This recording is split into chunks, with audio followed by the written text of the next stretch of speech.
Hi everyone, good vibes, Isabel here. Welcome back to my channel. Today's episode we are going to discuss business etiquette, and I'm going to share with you some of the basic rules of online etiquette when it comes to proper communication. More and more businesses are using online communication methods to reach associates, clients, and prospects, or even friends and family, to make sure our messages come across well and we don't damage any relationships. There are several rules of etiquette to be respected. We'll go over some of them today.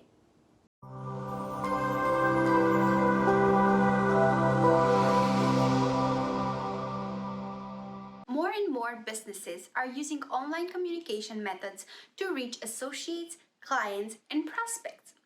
As we know, in the current business world, there is a lot of activity on the internet. Savvy business professionals are aware of the various social networks and online advertising opportunities available on the web. However, one area seems to be overlooked at all the time, and that is the importance of online business etiquette.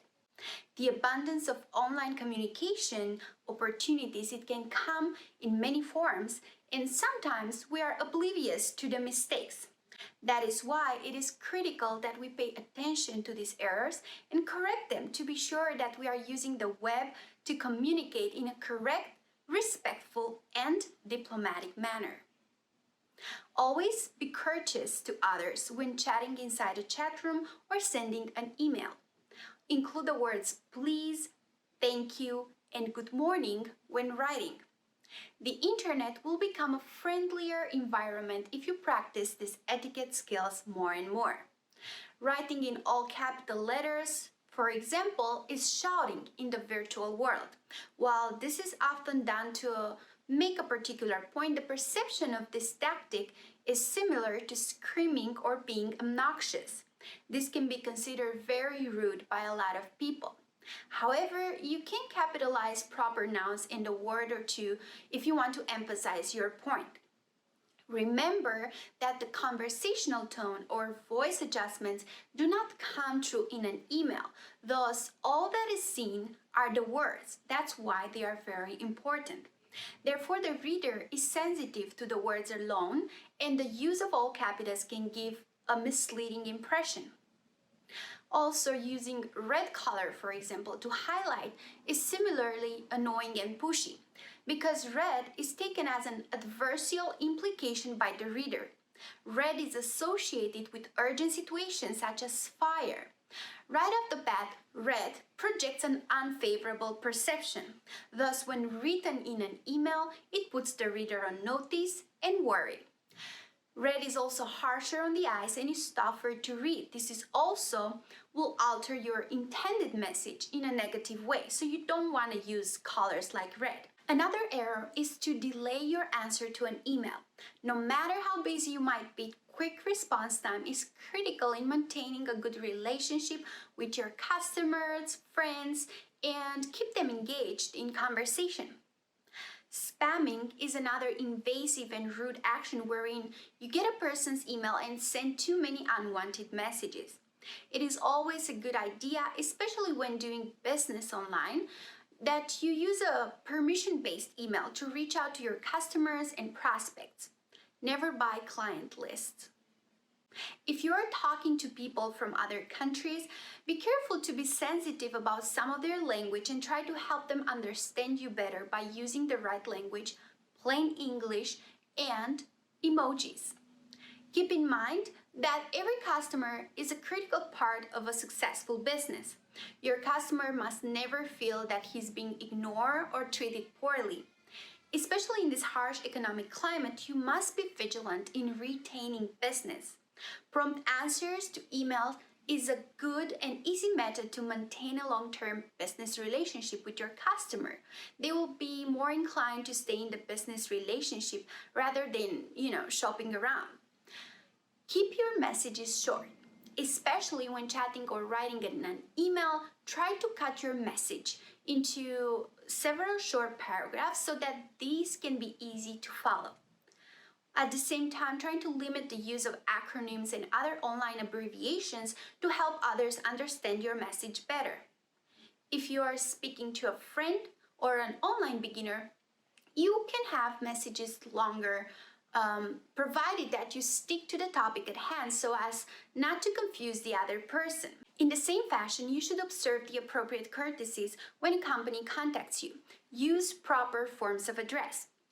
Answering is, though, the important thing. Even if you intend to sever the relationship, be upfront about it so that the client can make alternative arrangements rather than leaving them dangling in the wind. With these difficult economic times, it is not fair to be dishonest with a client. Creating favorable relationships will allow you to develop a good reputation in the business community, and this will enhance your chances for success. Not observing good manners is just bad business. If you are in a position where you are filling a vacant employment position, you'll probably receive numerous thousands, hundreds of thousands of job applications. While it may prove to be inconvenient, you should send answers to all the applicants. You'll create goodwill for your business, and those applicants will still retain a positive impression in the future. Always be careful to project your company in a good light. Being rude can come back to haunt you later. While this expression is no doubt overused, it is still a good idea to treat others the way you would like to be treated. By following these proper and easy to implement online business etiquette guidelines, you will be sure to leave a good impression with every internet user you meet. One of the most used ways of communicating online is instant messaging. Whether you're using Facebook Messenger, WhatsApp, Instagram, or other platforms, employing instant messaging as a way to conduct business is a whole new way of communication in the online sphere. Maybe you've seen ManyChat and other chat bots on many business pages accounts. Those are AI-generated messaging tools that are meant to engage customers in conversation. Etiquette is very important when using those chatbots, especially because people know from the get-go that they are basically talking to a robot, and not only they expect the bot to anticipate their needs and their questions, they also would like to get the feeling of talking to a real person that gives them empathy, answers all their questions in a timely manner, and offers due respect. Instant messaging, also known as IM, is the primary reason many people go online. Using live chat software, you can chat with anyone online, no matter where they are on the globe. It allows people to instantly contact and stay in touch with each other, no matter where they are or what time it is. Unfortunately, there are many people who don't understand the etiquette that should be used while chatting. In order to have a better practice and build rapport, build relationships during your chat sessions, there are some simple tips that you should follow, so let's go over some of them.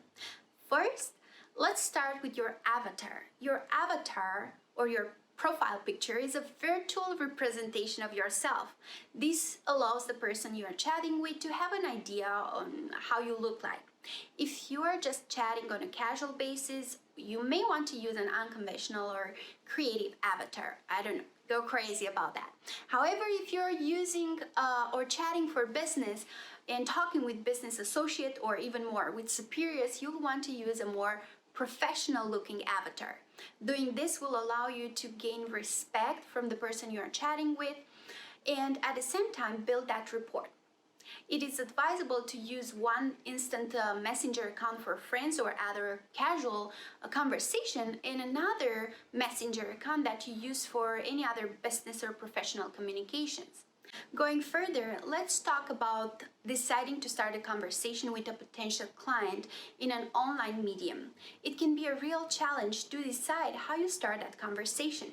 This is even more true if you notice that their online status states that they are busy. Tools like LinkedIn, for example, make it very easy for people that do not know each other to connect and reach potential clients or prospects. When using LinkedIn, however, if your client is not in a list of connection, it is vital that you include a brief and to-the-point description of who you are when you first make contact. You'll also want to include a polite greeting And you may want to start with something like hello there or hello and the person's name, and then attach your full name and any other vital information. Unless you are talking to a longtime friend, you'll not want to start your chat with, hi there. You need to be more sensitive. Most people feel it is very annoying when they are trying to get work and the chat window just pops up, especially if the person sending the message continues to send several messages and, never takes the time to find out if you are busy or not. Have you been through that? I know you've been. It is even more annoying when a person buzzes a contact and they fail to respond quickly. However, if a person does not respond, it usually indicates that they are busy or maybe they are just not interested in chatting with you. Be sure to be polite in how you approach a person so that they will want to take the time to let you know if they are interested in chatting or not. It is important not to pressure a person to chat if he or she does not want to. Another thing to consider, anytime you are chatting about business matters, be sure that your messages have a definite purpose. You also have to remember that most business personnel have a very busy schedule agenda and do not have the time to simply wait. With this in mind, know what you want to discuss before you interrupt them and start the conversation in a chat online. Oh, and it's vital that you don't send chat messages that are all in uppercase. According to instant etiquette rules, this is very rude and people usually are annoyed by that. You also don't want to just leave a chat with a friend or especially a business associate or a client when you finish what you wanted to say. The person on the other end of the chat may be expecting a response. With this in mind, be sure the person on the other end understands that you are ready for the conversation to end and use proper closing greetings. If you are having an important discussion, be sure that the person on the other end does not need any further clarifications and that he or she does not have any other questions. Anytime you need to leave, be sure to explain it to them properly and leave a closing greeting. By following these proper and easy to implement online messaging etiquette guidelines, you will be sure to leave a good impression every time you chat with a customer, a client, a prospect, or even friends and family online. Hey, Isabel here. If you enjoyed today's episode, don't forget to press the like button, subscribe down below, and press the notification bell to receive a notification every time I post a new episode like this one.